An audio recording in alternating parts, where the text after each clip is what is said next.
To have passion in life is everything. What's your Everest? Oh, Is it yeah. that 200-inch buck? They just look so impressive when they're wide. Especially running away. Welcome to this week's episode of Eastmans Elevated. It's like a think tank for outdoor activity. Sounds exactly like my hunting. Just always thinking about it, always trying to evolve it and make it better. Here's your host, Brian Barney. Hey, what's happening, guys? I got a brand new podcast for you. So this week's episode, I sit down with my buddy Chase Gallentine.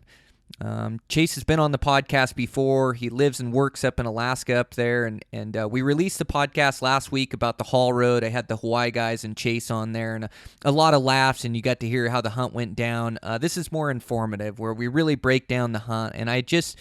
I got back to Chase's, we got this caribou butchered, and I'm getting ready to fly out, and I was just reflecting upon the hunt and the experience, and just how cool it really is to have the opportunity to do this, and just how I want to share all this information with you guys. So Chase is a great guy, super knowledgeable, really fun to sit down with him. I enjoyed the podcast. I think you guys will too. This episode is brought to you by Sig Sauer Optics. Sig Sauer is just doing a great job with their optics. I'm so impressed. I've been using them this season, their spotting scope and their binoculars, and they're such high-end glass. They compare with all the top brands out there, but they really give it to you for a fair price. So I love looking through high-end glass, and this stuff is no exception.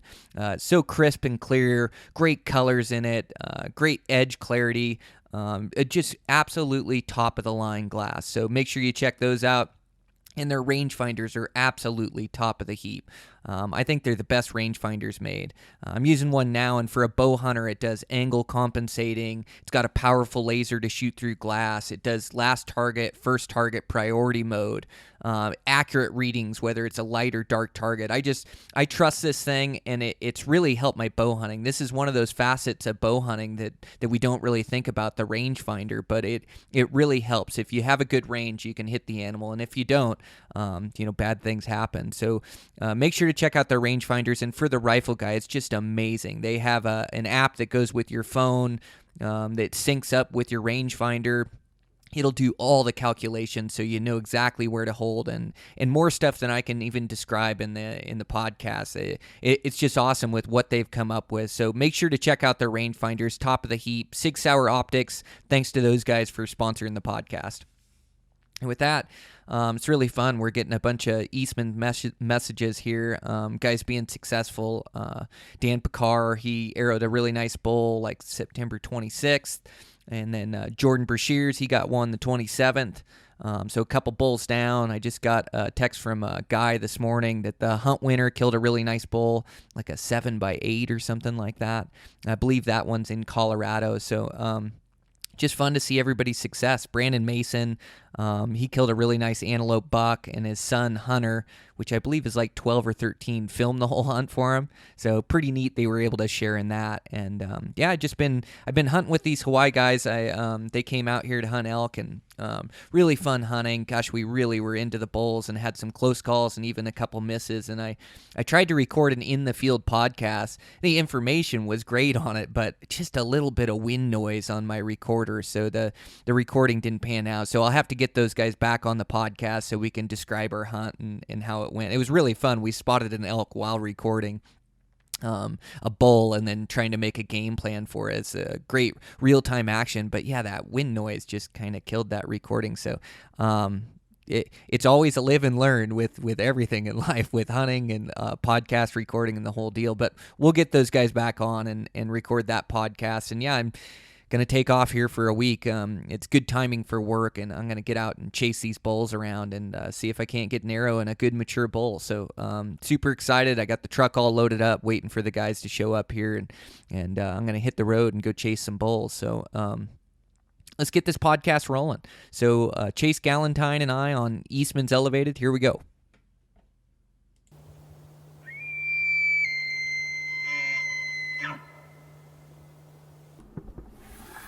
All right, I'm live here in Alaska. I'm here with my buddy Chase Gallentine. It's my last night here, and we just thought we'd sit down and record a podcast. We had such a great trip. Just got done with off the northern slope and going and hunting caribou up there. Man, how much fun was that? Yeah, it's the coolest thing going. Right? It really is. gosh, I've dreamed about hunting that place for 10, 15 years, and to finally go do it last year and commit to it. And we had a blast last year, and we learned a lot, and then we came back this year, and you get to use a lot of that knowledge, but in that same breath, it's different every time. It was a different hunt this time. The weather was different, conditions were different, caribou were in a different spot, but it's great. You just keep building knowledge up there. Yeah, I mean, we were hunting 50 miles north of where we were hunting last year. I mean, everything was different. We came in earlier, of course. Yep. So that everyone says later's maybe a little better, but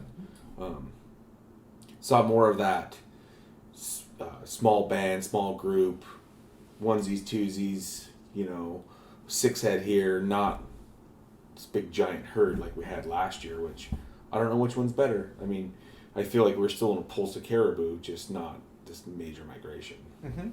Yeah, absolutely. Well, and it's tough with the dates too, because the weather up there, I mean, you're in the Arctic.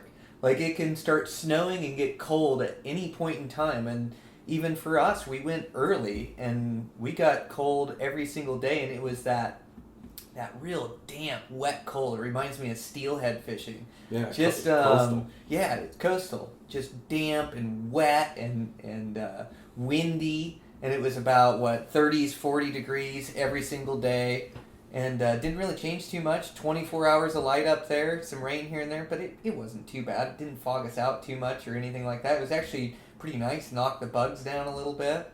Yeah, there's a 42, 43 degrees, the bugs come out in force. 41 degrees, they're gone.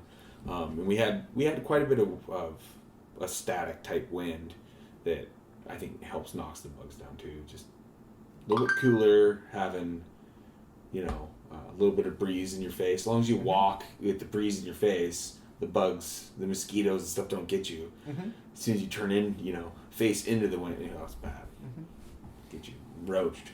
Yeah, they're as thick as they get up there. But, in the same breath, like you say, when you're moving, they're not that bad. A little bit of DEET on you, they stay away from you. Thermocell burning, you can just deal with them. They just don't take away from the experience up there. It's just part of it. You just have to embrace it. It's like embracing the tundra up there, the mosquitoes up there, and the caribou are perfectly suited for that habitat, for that tundra. The way their splayed feet move across it, they walk at 15 miles an hour. Mm-hmm. Yep, so they can just walk out of your life at any point in time. And so it's tough for me, because, I mean, you know how I hunt. We've been hunting together now for 7-8 days in a row. I'm aggressive. I like to go for it. We're constantly going on stalks and plays. And a lot of times it bites us because they're moving caribou or they move out of there. But you try to judge whether they're hanging in that spot or migrating and try to get in front of them. And really, we made quality plays all week long. Yeah, the stalks we had were the high percentage. We put ourselves in good situations. We had several close calls as far as almost getting into bow range and just, or in bow range and wind wrong, unethical shots that could have been taken but not taken because of, really big bulls, several of them together, but they're together. There's not an ethical shot to be had. Drawing those boundaries for yourself and then following through with them, it offered a lot of great education and opportunity up there. Yeah, well, it's one thing to get into range. It's another thing to get them to stop moving sometimes. And yeah, the situation you're talking about, we had several of them. We're just looking for that good shot where you're going to kill them. And we had them come in, and they were within my range. And it was a huge herd that we spotted, and they were on the move. And so we got in front of them, worked our way down a ridge, and we had Robin with us. There was 3 of us. At that point, we're trying to jog in the tundra, and that had to be the worst the mosquitoes were the whole trip. Yeah. Remember, you took a picture of Robin's hat, and he just had 1,000 of them on him? Yeah, that's a 9 on the tundra scale, and mosquitoes were, they were a 9. Nines across the board. There's different levels of tundra, as far as what you're going to walk on, what you're going to run into, and some are manageable, and I guess they're all manageable, but some just suck a little more. But. Yeah, they're not all the same. So every stock is different, and the terrain is different. And yeah, like you're talking about, we came up with a difficulty scale that we rated the tundra by, depending on how tough it was to move through. And some of it, you're walking in a lake. You can't tell that it's all water, but it's a lake. It's up to your knees, above your thighs at some points. You're falling through, the bottom carpet of the muskeg, which is a little spooky into those. The sinkholes. Yeah. Lose your boot. A couple of those, just scare me. But I mean, that's a 10 to move through. And then some of it's drier, less moguls to it, where it's like a 2 or a 3. But yeah, that little run we had was definitely high on the difficulty scale, and then high on the annoyance scale of the mosquitoes. But we put ourselves, these caribou, they're like I say, they're well suited for the tundra, and it doesn't make sense for them. They have hundreds and hundreds of square miles across there that they move through. If their predators are chasing them like wolves, they don't relocate like elk. They don't relocate 5 miles away, 10 miles away, and they're away from the problem. They go back to being elk. Like caribou, you can't run away from a wolf out there. He can chase you forever. So you move 200 yards and you keep an eye on them. And sometimes, the caribou just move faster than we can keep up with. So we say that 15 miles an hour walking, sometimes you just can't catch up to them, or they just go on the move and get out of there. And then sometimes they'll keep within a couple hundred yards and just keep an eye on you. But the trick is that you got to be able to move in on those things without them ever seeing your presence, or they're onto you. And so, you got to keep below the ridge lines, and you're hunting them in the wide open out and through there. And there's some features and some folds, but it's like hunting antelope for those things. Yeah, you look at it and you just think there's no way, and you can find some topography that's worth working through, and you have, you increase your odds by bluffs and bigger brush and things that you actually move through, and a non-swirling wind, or, and caribou in the right place too. Right. And sometimes you just can't do it. But until you get out there and try, you don't know. So you're just always going on these little missions that sometimes your hunting partner just keeps moving the needle on you, and you just keep running around out there in the tundra. But you look at it and you think there's just no way, but there's plays to be had almost in every drainage, every flat. You can make it work. You just got to get out there and try. And maybe a lot of it's false hope, because again, these things they'll stay a safe distance, and a caribou at 120 yards, I want to keep going, where you bust a caribou and he runs out and stops, and he's on the other side of a bluff and he's not that far away. When you keep going, and they just keep moving. They're smart. I think they're a triple threat. I think it's, hearing, eyesight. It's got to be smell. I mean, they're just out there in the flats. Yep, we got winded too. Sometimes there's just nothing you can do. The approach we had to take, is from the bad wind side, and so we'd work it either from the left or the right, depending on where that dominant wind was blowing. But we almost had to cheat it in a few scenarios, and we had to cheat it due to the landscape. You couldn't circle all the way around, because then you didn't have the land features. You'd have to crawl a mile through that lake to get to them, and so it just wasn't feasible. And so you got to kind of use the features and use the topography. But then that wind's bad, and so we cheat it to the left or the right of the herd. And that one stock that we had, just a giant bull. He had to have 40 points when you looked at us. Yeah. Just a monster. And we spotted them bedded, and we could just see their horns or their antlers over the skyline. And that's the one I'm thinking of. But yeah, we had a bad wind, but they were right over the top of that ridge. And we worked it and finally got the wind right. We went back and forth. And then back. It was every 100 yards the wind would switch around on us. You could almost tell how the bugs were getting at you, and the wind just kept switching. Yeah. So we did this vicious zigzag all the way at them. We probably looked like we didn't know what we were doing out there. Mm-hmm. But eventually ended up on the right side of them, had a good wind, crawled in. 2 of the bulls, they were shooters. There was just one in there. He was a monster. He had so many points, so big. And I just wanted a chance at him. And just to be able to look at a caribou like that through my binoculars, and and have them there at a couple hundred yards and all on public ground and my bow in my hands. I mean, that to me is worth the price of admission. And we recreated that over and over and over. Like, we played it smart. Like, so we're hunting off, the only road that goes north that you can hunt, the access road, the haul road up and through there. And, there's other guys that hunt it. It's a blue-collar hunt. And there's challenges like the mosquitoes, the tundra, the caribou, finding the migration, not finding the migration, the challenges with the road, getting flats. We had 2 flat tires we fixed.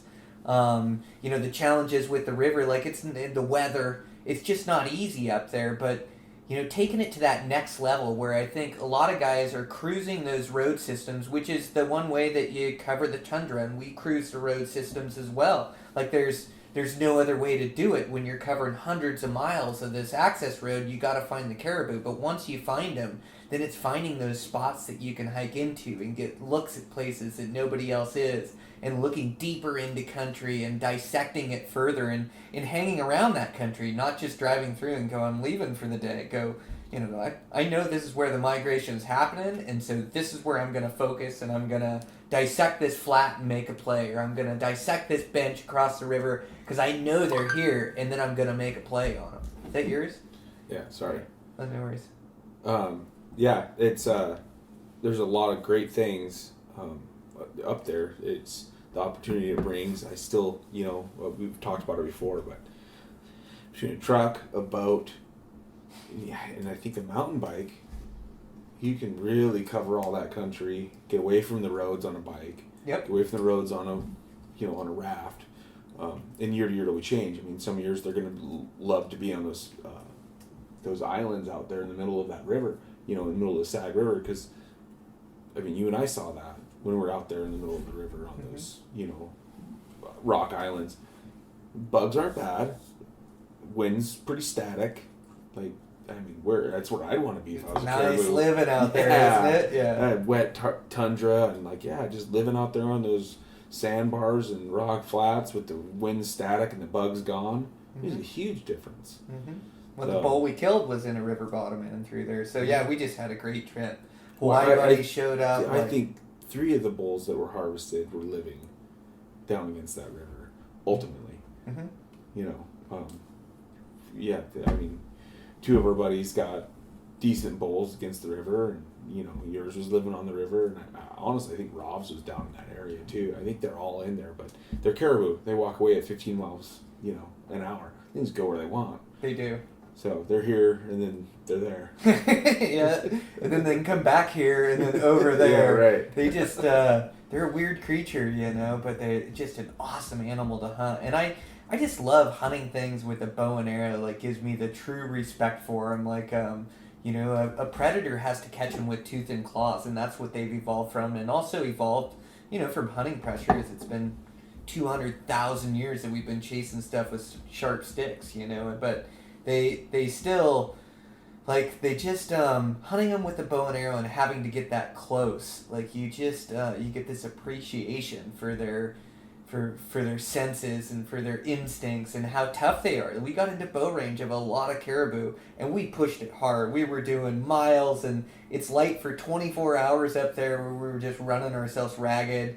Met the Hawaii guys up there, which just made a great crew. We had a big hunting party, and but yeah, we pushed it hard day after day, putting in those miles, getting close to caribou, and it's tough to pull it off, to get that ethical good shot that you're looking at. But finally, the last day, we pulled it off and caught that bull down in that bottom, and able to creep down in there, man, make a good shot on him, and it actually hit him a touch high. God, I had my pin settled right on him. He was bedded right there on him for 30 minutes, waiting for him to stand, and then finally stands up and gives me just that shot I've been waiting for. Doesn't know him there, and settle my pin on him and execute my shot. And the arrow hits him a little bit high, but it hurt him bad and caught top of lungs, and he didn't go far. And, piled up 120 yards or so. And then we look back at the footage, and he actually he ducked before the arrow got there. I couldn't believe that They're caribou super jumped my twitchy. string. Yeah. We learned that. Yeah. They're twitchy. Yeah, he totally ducked. Like you can see him, and right where I want to hit is on the ridge line, and you see his back just drop right before that arrow gets there. Clean as day. But yeah, the shot did the job, and really nice caribou, nice heavy tops on them, and I mean, Delicious meat. oh yeah, got them all butchered today, and got my stuff all packed up. I fly out tomorrow. Man, it's just been a great trip. So much fun. Yeah, we got to keep making these plans and doing this stuff. I mean, this is one of the coolest things going up here, but we sure have a lot of other opportunities and things we should probably go do. Got to make it more than once a year if we can help it. Yes, absolutely. Yeah, that's for sure. But yeah, that's just too much fun up there. I just love it up there. Just chasing some of those world-class caribou. That's just a riot. And they're tough. It's tough living up there. Never know what you're going to do for the weather, timing of the migration. But what an experience. Yeah, it was good. Tundra was bad, but I think it was I think it was better than last year, as far as moisture. Mm-hmm.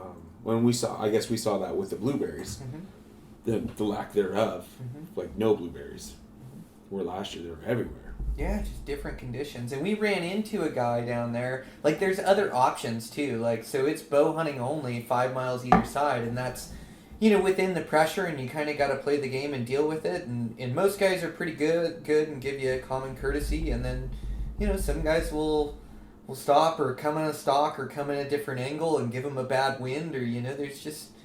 It's hunting high pressure at times, especially when the migration is condensed. But you can always get away from it. You can always use the raft to get on the other side and go hike. And it seems like you hike a mile out in that tundra. And the mile, it's like hiking 3 miles anywhere else. But you hike a mile out in there, you got it all to yourself. So that's where you got to focus on, is getting to the good vantage points, glassing over that good country, finding those caribou, and then trying to move in and close in and either cut them off or make a stalk on them. Yeah. And then there's other pressure, and there's guys that roll up and, glass and see what's going on. And I was fortunate enough to grow up in a family that had a strong hunting culture. You have a strong hunting culture. A lot of people that want to be in the field and doing it, that just don't have the the leadership that we had, or the somebody guiding us like we had. Yeah. And learn how to do it, and the opportunities we had. A lot of these guys up here on the road that we ran into are, they're GIs. They're up here for a couple years. They just want to just check it out and go for it, and they're looking for adventure. And it's tough to keep that in mind at times, because it's like, dude, you totally roached me. Like, this was going to be an awesome deal, and you totally messed me up. But they're just good dudes out there, just seeing where they're at, like the rest of us. Like you said, it's a blue-collar hunt. Yep. We can totally go catch a flight, and we can fly in somewhere and get jumped off, and hopefully they show up in the course of 7 days, or we can do what we've been doing and getting multiple stalks in the course of epic stalks in the course of a hunting trip, which you can go 5-6 days. I growing up in Montana, I'd go on a 5-day hunt by myself and just going for it, and end up with one opportunity that I totally ruined, because it's been so long and I've been thinking about it so hard that when it happens, I'm not ready. Right? You get rusty. Yeah, you got to get in sync with the country you're in, too. But yeah, you're right. No, it's a cool way to go about it. But there's also different approaches, too. And with a little bit of research, like we met a guy up here, so, if guys aren't bow hunters or proficient with bows or want to mess with that, like we met that guy, Jeff. And Jeff was running a drop camp where he'd take you up, and it was super affordable what he was doing. And he'd take guys up to the rifle zone. He had another camp upriver and take them up in the Delta. So he had a little operation he was running there. And it was fairly inexpensive to run up there and have a camp away from everybody else. And then we also ran into another camp, and those guys had 2 planes in there, and they were flying clients in. And all of a sudden they were wheeling and dealing and saying, yeah, we can fly you in somewhere. And so... I think, where you wouldn't have to pay as much av gas, you could get flown in, and, you could work some deals that way, and with a little bit of research. And I've got both of those guys' cards and both of their numbers, and you just never know where you're going to end up or what you're going to do or what experience you're looking for too, you know? Right. Fly in and float out. Yep. Run up with an airboat and float out. I know, so many options. Yeah, it'd be fun. Yep. It'd be fun. Float trips are fun, you know, but it's a different take, you know. Being able to go from Galbraith to almost just outside of Dead Horse. I mean, how many thousand, you know, it's just open. It's caribou country everywhere you look, and all of it offers something different. And when the caribou are in those zones, you're just gonna make it work. You're in the pulse of the caribou, and it might be one megala herd or it might be just these little ones, but you're still gonna go make it work. One of the lessons I learned is really to capitalize when you find the pulse of them. Like, I think we went about as hard as you could go, but I almost think in some of those spots, like when you see them and it's late, it's not fogged in yet, like it should almost be another stock, even if it's 12:01 in the morning, you know, just because they're in that spot, you know they're there, there's good bulls and good populations, time to go get into them and see what happens, because they just move on. And even the hot zones that we'd find, it seems like those zones would be hot for a day or two, and those caribou would move off. You know, even though they were living in a lot of those areas and not migrating through, or it didn't seem like they were migrating through, just because they were feeding, they were bedding, they were hanging around that area, and then all of a sudden they'd be gone. Yeah. So I think you got to strike while the iron's hot. And I also think, you know, when you're hunting pressure, and this goes for anywhere, really, all of these tips and tactics, but when you're hunting high pressure, a lot of it, you know, you're hunting against the hunters too. And so hunters, everybody shuts down at 8 o'clock at night. They're back in camp, they have a cold beer and a steak, and nobody's out hunting from 8 o'clock on. Well, you can hunt 24 hours up there right now. Right. So, you know, those later shifts when you run around, there's nobody out doing it. So you have it all to yourself, where you can catch easy plays or have country to yourself. So we capitalized on that quite a bit too, as hunting the hours that nobody else was hunting. Yeah, we definitely were able to, as a minimum, formulate better plans for the morning based on what we saw at night. That was, you know, that was a big thing. But yeah, it's unique. You sleep during the day? Do you know, are you sleeping from 10 till 2 and then getting up and hunting? Or it's tough. I mean, I don't know what the appropriate setup on that is. Maybe weather depends, but yeah, and so fun. Hawaii guys scored second day in. He killed 2 really nice bulls. That was neat to see. So Sean and Janus both killed nice bulls the same day.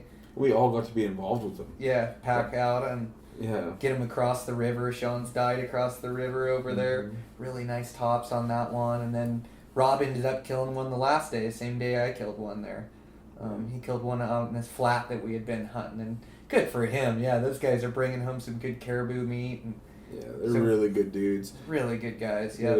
And Scott's such a great guy. Like, he kind of, like, he's our dad's age, right? And so, but he has so much knowledge up there, and has bow hunted up there so much. So really fun to share a camp with him. And he runs kind of the camp and the pipeline, and I mean, he'll just do anything for you too, like drop-offs, pickups, raft, like coordination guy, and he just wants to have fun and wants everybody else to have fun. But what a great camp.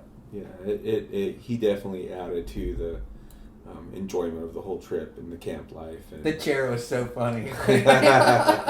Yeah, so he ripped when he ripped that chair out, just fell through. He just looked at me, and it was funny, just laughing. Such a good guy. And then it was proceeded to be a pretty comical experience watching him fix it. However, this guy took the most minimalist approach to fixing this chair, and it's still better than the chairs I have. I mean, it works. Yeah, Alaskan to the core. To be an Alaskan, you have to be able to fix it, do bush fixes. Like, you got to be able to come up with solutions and make things work and get things fixed.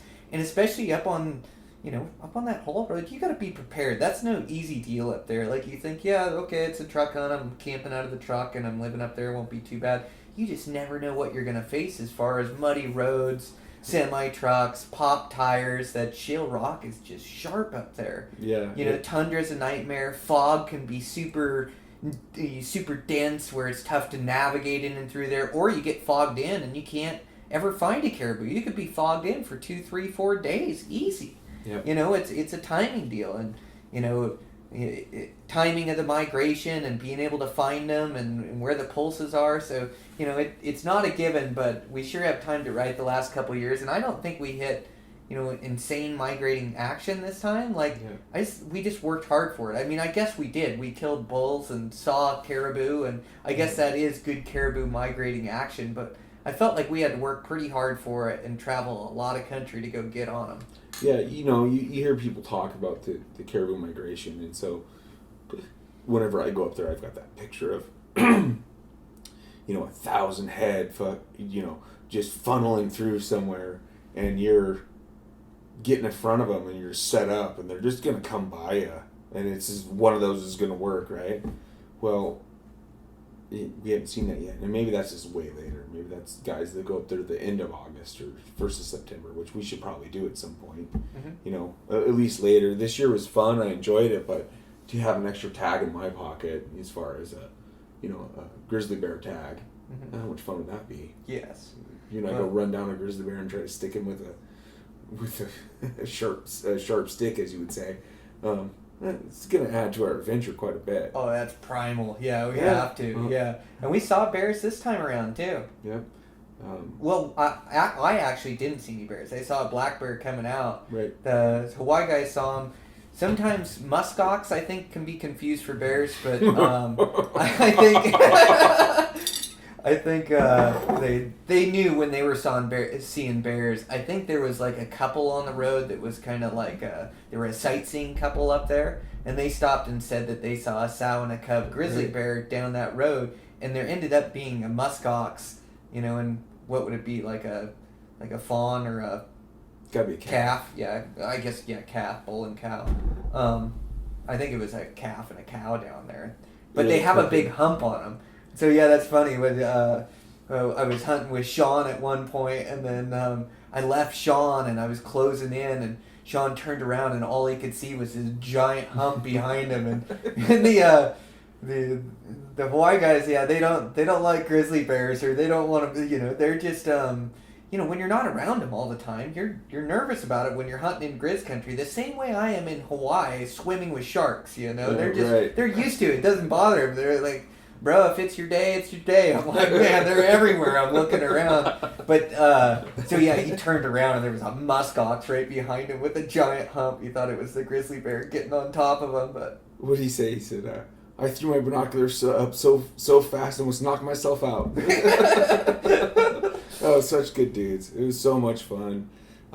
Just good laughs, but, you know, true belly laughs. And I was ready for a little bit of vacation, and, you know, I try to wear out a little bit of boot leather, and, you know, I was ready. Yeah, we did. I needed that. Yeah. God, the close calls are just so thrilling.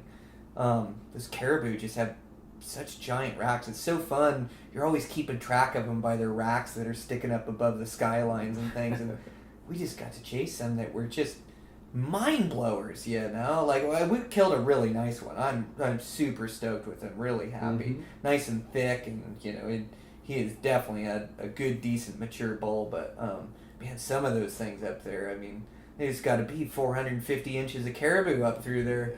You know, or more. Like, they're just crazy. 500 inches of caribou up there. Like, 480 is pretty big. I don't even know. I need to score them.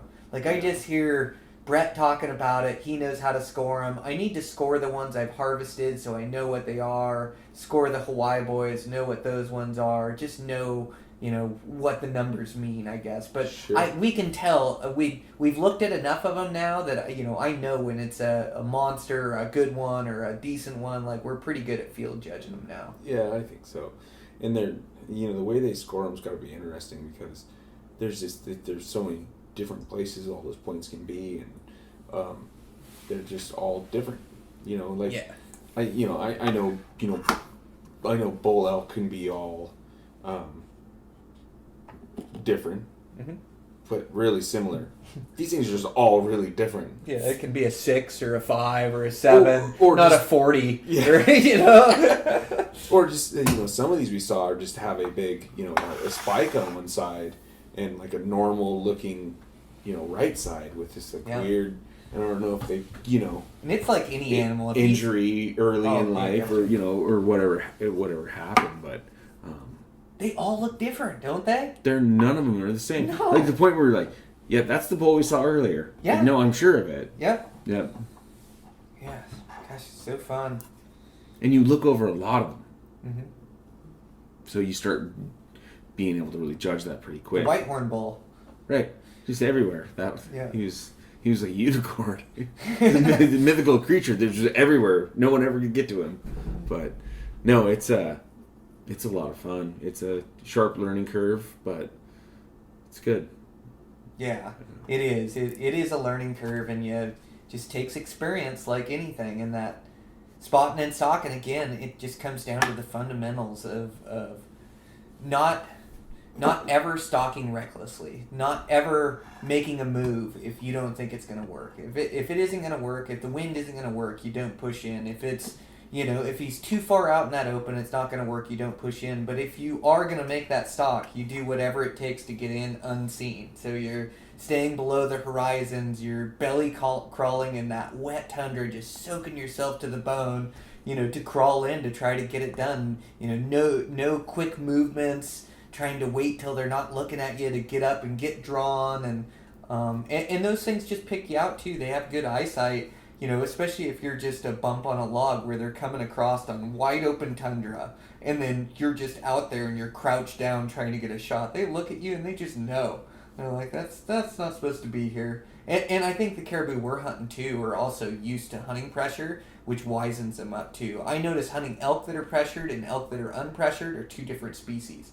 So I think, the caribou that we're hunting too, have been hunted. They have been pressured. They know what humans are, and they know humans are chasing them. But it's fun. For me, the animal, the more challenging, the more I get into it, the more I like it. And yeah, I want that giant caribou. One of these days, like we killed a really nice one. I'm psyched with the trip and psyched with the caribou, but just that you just want to chase him again. It's so much fun.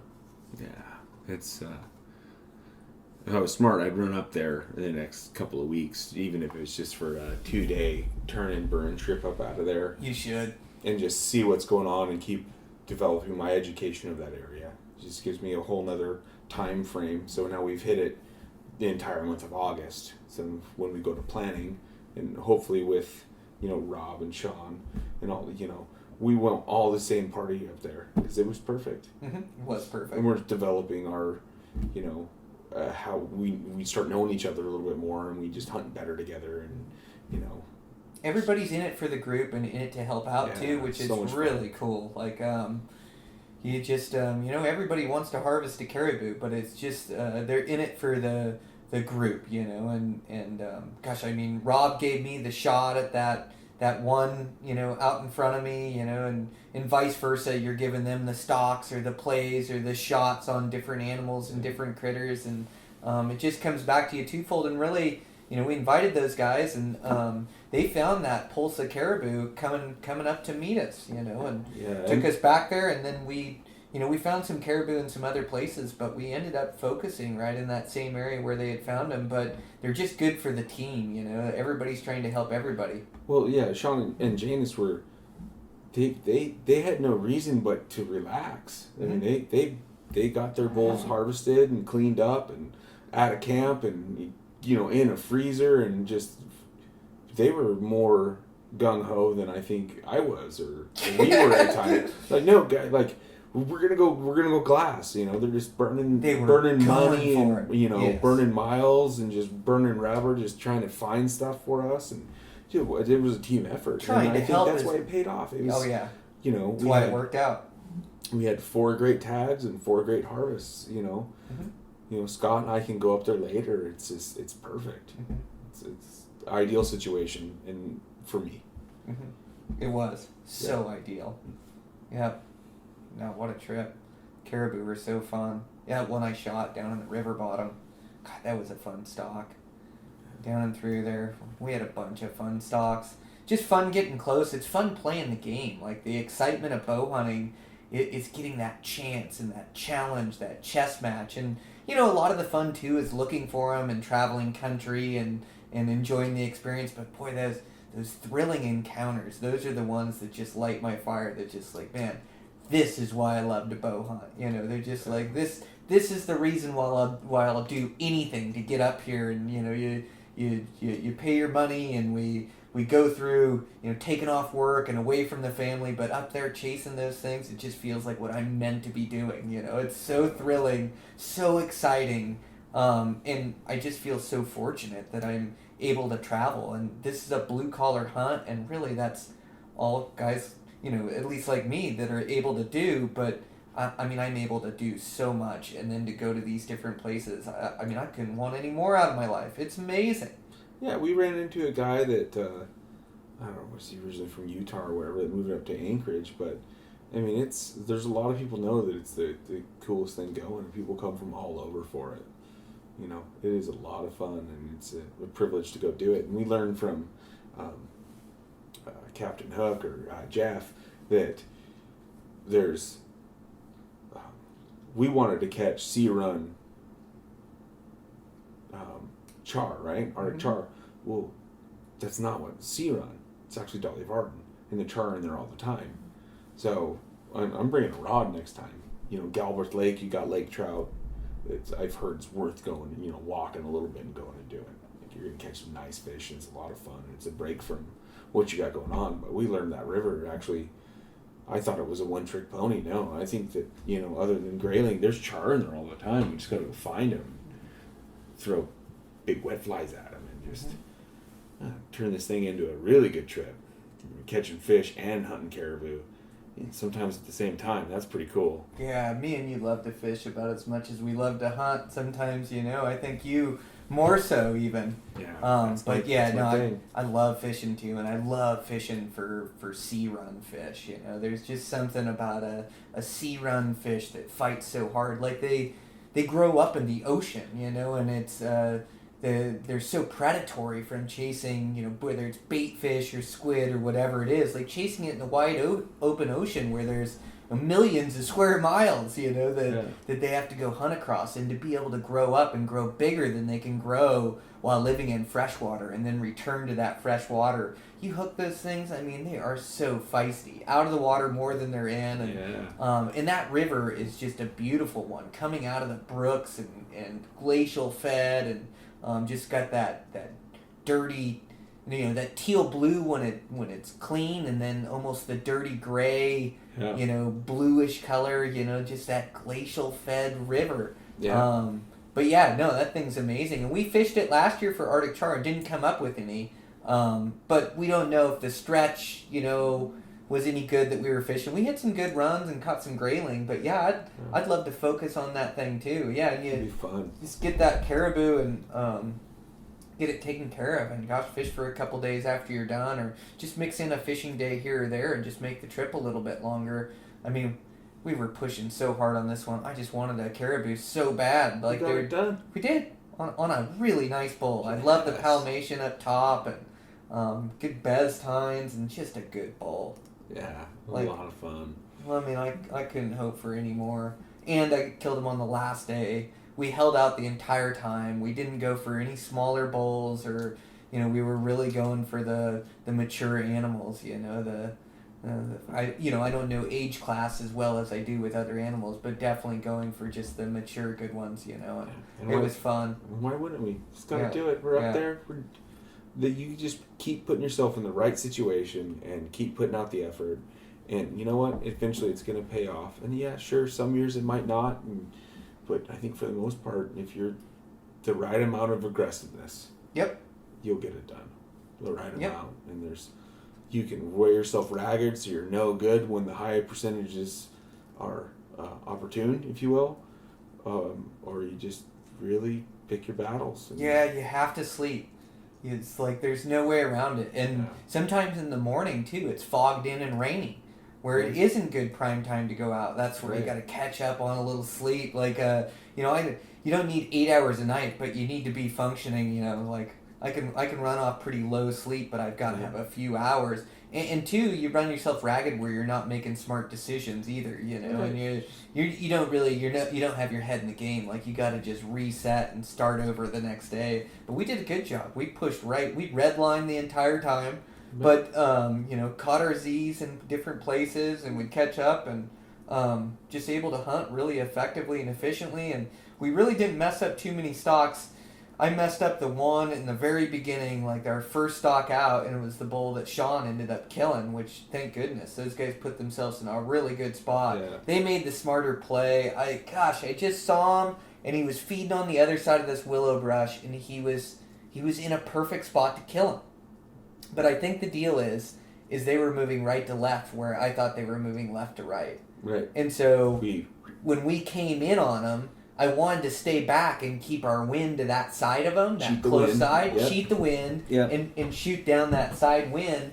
And those bulls had worked into us right there. Right. And so, you know, we worked too far. Just like you said, you made a motion with your hands that were your two hands crossing each other. Yeah. And that's what we did. So we ended up too far, bad wind, winded that bull. That bull went to escape, and then Sean capitalized and made a good shot on him, and bull died across the river, and just a giant bull with good tops and just a beauty. Yeah. But yeah, that's the only stock that I really felt like we messed up. Now, we went on a couple stocks that didn't pan out, you know, and well, a lot of stocks that didn't pan out, but a lot of them we got into range.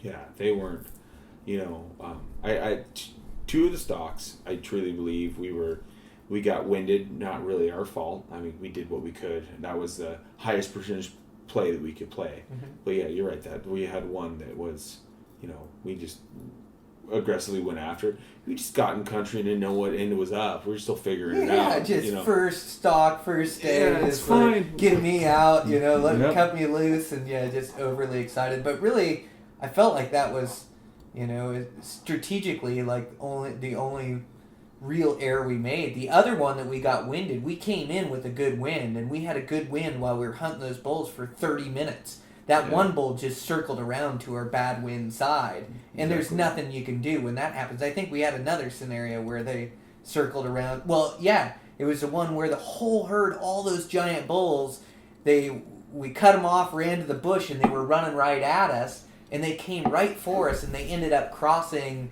on the right side of the bush. And I was just trying to get a shot, but they were too grouped up. There wasn't an ethical shot there. Zero ethical shots. Yeah, I had a broadside on the big bull, but he just had bulls behind him. There was no shot there. I was just waiting for him to separate, and they got on our bad wind side and kept working, and then winded us right there.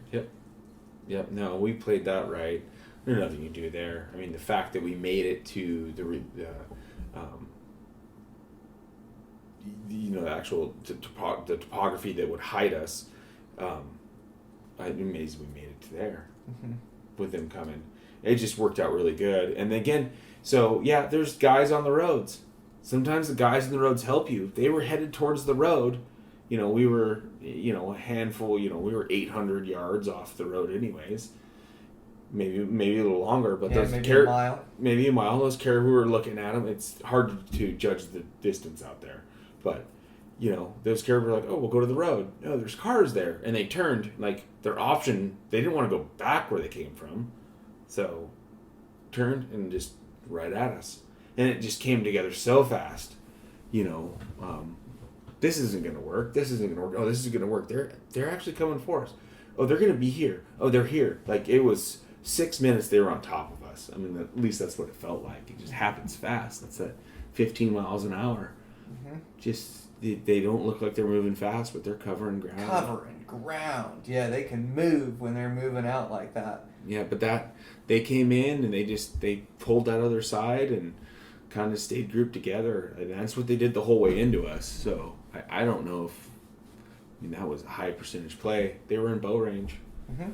There were some big bulls in that group. Oh man, was there ever. There was a big spiker in that one, but he was just a giant, but he only had a spike on the one side. Right. Yeah. Gosh, they're so fun. Like you say, they're so unique. Everyone's different. But I'm just in love with hunting caribou, and it's on the, it takes place on the North Slope. It's just the Arctic Ocean is up there, and these rivers are running to the Arctic. It's just different climate. Like I say, we're beginning of August, and it was 30 degrees. We had snow, we had rain, wet and cold, but what an experience up there. Yeah, that's just so fun. Yeah, maybe another change of shoes, a couple more pairs of pants, and a good boot dryer. Oh, the shoe thing is impossible up there. I don't know what a guy does You up just there. plan on having pairs you cycle through. It's like, today was a good day. I mean, almost all the way through the day without getting wet. Yeah. I'm wet now, so Yeah. you change your socks, change your shoes, you put them on one of those boot dryers or whatever the thing on the market is. I think maybe the propane one, something that goes a little faster than the 12-volt model, but even the 12-volt model works. Yeah, it worked. Yeah, you want your hiking boots or hiking shoes, and if you wear the larger boots, like I think those would be good, like higher cap boots, but I just don't like hiking in those heavy things, and I don't like the leather picking up water. You're going to be so heavy, and a lot of times you're walking in a lake. Like unless you're wearing muck boots, they are going to saturate through. And so I would wear like the mid-height hikers that were totally waterproof, and I waterproofed them before I came, wear gaiters, and I could keep drying a lot of the tundra, but there's some stuff, I mean, it'd be up to my knees. It was just like I'm wading through it. Yeah. But I hate wearing waders and wading boots. Like, that's, you can't, and because we're walking miles out in that stuff. Yeah. And two, like, as you're walking miles, it takes so much energy. I know we talk about the tundra and the muskeg, but it's tough to let you guys know, like, how difficult it is to walk across it. But it's like these sponge mounds, and if you walk on top of them, they're just trying to roll your ankles off every which way. Even in the bottoms of them, they're trying to roll you off every which way. And so all your leg muscles are you're using all your leg muscles to help stabilize yourself so you don't fall over. And so every step takes that much more effort to take and to move across. And moving across it, like, I want to be nimble. I want to have my shoes or my hiking boots or something that I can hike in, even if they're wet. But I think the right system for me was the neoprene socks with my hiking boots, laced up with the gaiters over the top. That way, when the boots got wet, my feet were still dry.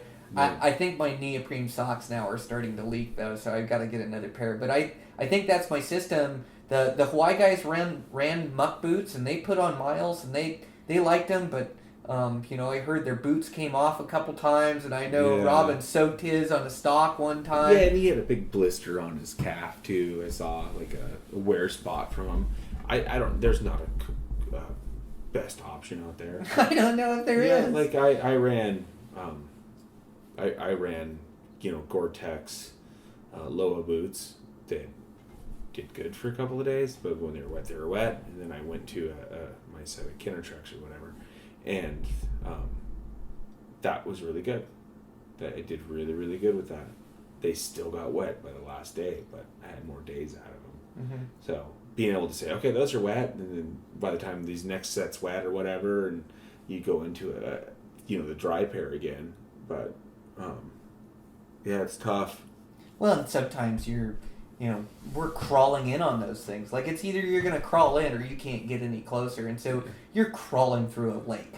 Yeah. You're crawling through water, laying in water, soaking wet. It's 30 degrees out there. Like, you got to have extra clothes. There's no way around it. Even the best rain gear in the world out there, you're going to need a neoprene suit if you want to go out in it, which the Hawaii guys brought up, by the way, as they're surfers. They think a neoprene suit is the way to go. Yep. But 5 mil neoprene. Here we go. Yeah, I think for us, our system, like I think that works pretty well. Rain pants on there if it's raining, but I don't like how restrictive rain pants are either.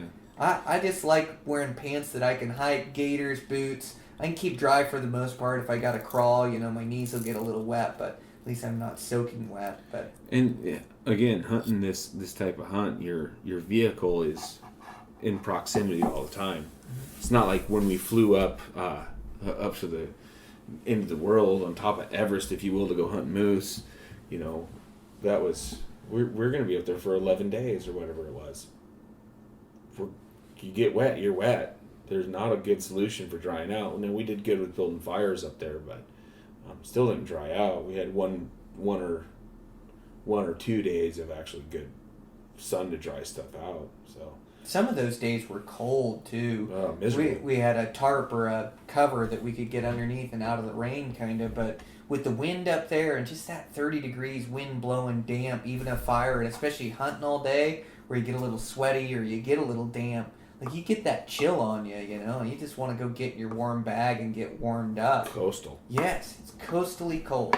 Yep. But you know, I think you gotta make sure you got enough clothes up there and enough waterproof clothes and change of clothes. And you're right, it is different than a fly out hunt or like a backpacking backcountry hunt. I mean, it's definitely backcountry. You just use your vehicle as transportation, and that's also where you make your camp is at your vehicle. And I do think, you know, we've been bringing up a little firewood with us, which has been nice. Or Scott's been bringing it up from his stash, but bringing it up. And it is nice to have a fire, a little bit of warmth, and just warms the soul and gets the whole hunting crew together, and you're able to joke around a little bit. But I don't think it'd be a bad idea to run a teepee up here with a stove, and then you could have it heated up. And, you know, I like wall tents in the space, and maybe that's the option we go for, but I just don't like the setup, and you do get fairly quick when they have a frame with them and that.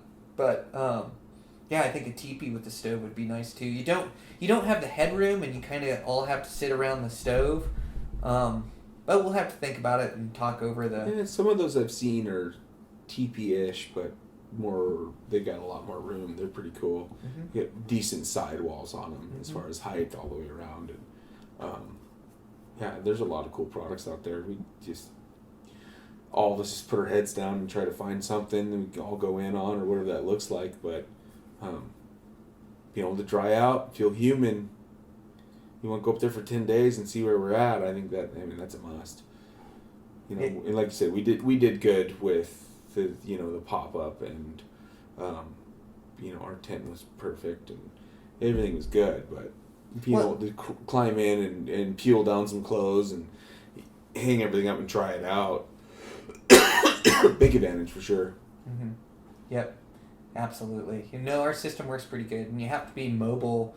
Keep trying to put yourself in the migration, and move your camp if need be. You know, so you're not burning fuel. Fuel's a major thing up there. We had it dialed this year. Scott had a 55 drum. Yep.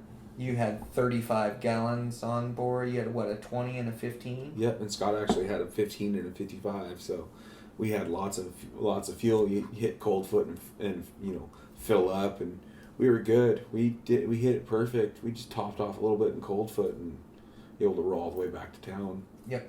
But that was perfect. Yeah, fuel, firewood, change of clothes, good boots, boot dryer. Yep.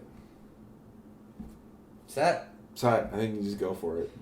Yeah. You know, I would have brought my Grundon's type rain jacket for camp life. Mm-hmm. It's in your Gore-Tex all day, and then you Gore-Tex all night, and in the morning you go put it back on, and you need it again, and it's just wet. I could have handled that a little different, but yeah, extra raincoat. Yep, pretty dialed on our gear though. Yeah, all in all, it was a great trip. I can't wait to do it again. I'm sorry that it's coming to an end. Right, me too. Such a great adventure. That's just so awesome we have the opportunity. The days just fly by. You know, what I thought we did pretty good in closing, like, what I thought we did really good, keeping your attitude up is major. Like, this is the first hunt of the year for me. I mean, it's funny how you have all these plans and you get out there, and then, all of a sudden the pressure's starting to get to you, and you gotta say, relax. You're hunting in the North Slope out here. Like, enjoy this. You're staring at a caribou through your glass, and not that I got down or anything, but you're hunting so many hours, and you're going so hard, and there's failed stalks, and, you're just grinding. You're in the grind, but you have to remember, too, to enjoy the process. And that was one of my major goals for this year, is just to really enjoy my time out. And I did that. I really enjoyed my time out. We pushed really hard, like, it's persistence on these hunts. That is the key to my success. I could give up so much easier. I could give up after the first stalk or the second or the third or the fourth, but we just keep pushing into those flats and into that. Like, I always think I can kill them, and I'm always just willing to roll the dice to give myself a chance. I'm always just like, all right, I'll go see if I can get close. I'll go see if I can make it happen. Like, I really think that's been the key to my success over the years, is just that never die, never quit attitude, embracing it and liking it. Wore my legs out a few days, which is just great. Like, I think those are the biggest smiles I had on my face when we would just go on those death marches and be coming back, feel the suffering, you know, a little bit. But just embrace it and enjoy embrace the challenge of the stalk too. Like I say, those caribou, I have so much respect for their instincts and the way they move across that tundra, the way they pick up on predators, eyesight, their hearing. They'll hear you splash 150 yards out if you splash the water. Like, they're switched on. They're turned on to that country, you know. And so, yeah, to be able to outsmart one and then get a good arrow in one, go 2 for 2 for us 2 years in a row. Yeah. That's just amazing. And then we captured the whole thing on film. Yeah. It's got some epic footage. Like, probably, you know, one of the best shows I put together, which is another goal of mine this season. You did such a good job behind the camera and able to capture it. Sean captured some footage and just able to build a great film and put it all together. I can't wait to see what the editors do with it and see how it turns out. But man, like you say, it was a absolutely awesome trip, and I really enjoyed my time with you up here. I really appreciate the sacrifice of your truck up there too. Like, you take your truck up there. We got 2 flats that we plugged ourselves, and then I don't know how many new chips you got on that windshield, but I know I at least heard 2 or 3 cracks in the windshield, you know. So it does put wear and tear on it, but I just appreciate everything, man. I appreciate the time, and just another great adventure. We got to do it again soon. Yeah, I wouldn't change it for the world, brother. Yeah. Like I said, I was ready to go lay out some boot leather and get a break from just a break. Mm-hmm. It was a good trip. We're a good team out there. We are a good team, yeah. Just keep making plans and keep making it happen. Yeah, well, you keep a really good attitude too. You've always got the go for it attitude, but yeah, you're not getting down, and you're just always willing to go no matter how crazy my plan is. Yeah, how much it morphs. Yeah, I don't do it on purpose, but we call it moving the needle, and that's what I do constantly. I'll tell Chase, like, well, let's just go out there and go see. We'll just go see where they're at. Let's just go get to that rim, and then we'll get to the rim, and gosh, if we just get to that far point there, and then we can see if we're going to be close enough to get there. By that time, we're miles out onto the tundra. There's like no point in turning back. But yeah, I'm always moving the needle on you. But yeah, I just appreciate your willingness to go and entertain all my crazy thoughts and ideas and theories. And every once in a while, they work out. And psyched for the Hawaii boys that they were able to harvest caribou. Yeah. They're just great hunters too. They're willing to do whatever it takes and put in the extra effort. They killed really nice bulls. Psyched to see that, and just psyched to share a great trip, man. This is one I won't soon forget. The pictures and videos and just memories overall. Just these experiences we have in life. Like in the end, this is what we take with us is these chances. And even if I have to work all year long to have 1 week to go do something like that, like, it is worth it, man. Yeah, we're apex predators. That's what we're doing. We really are. Just got to be in the field. Yep. Yeah. I like it. Yeah, it was cool. awesome. All right.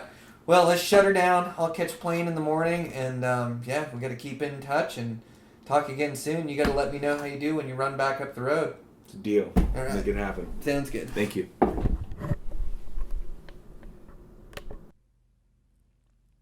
All right, guys, that's a wrap. Really fun podcast with Chase.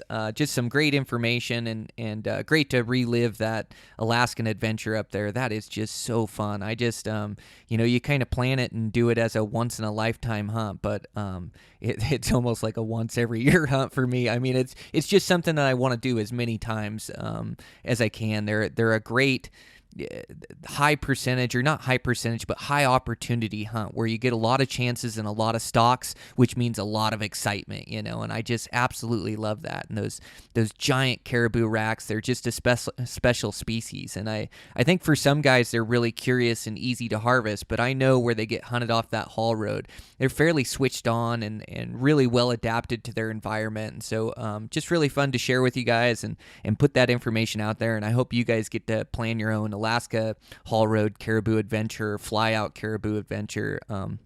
So fun. So sponsor for today's show is 6 Hour Optics.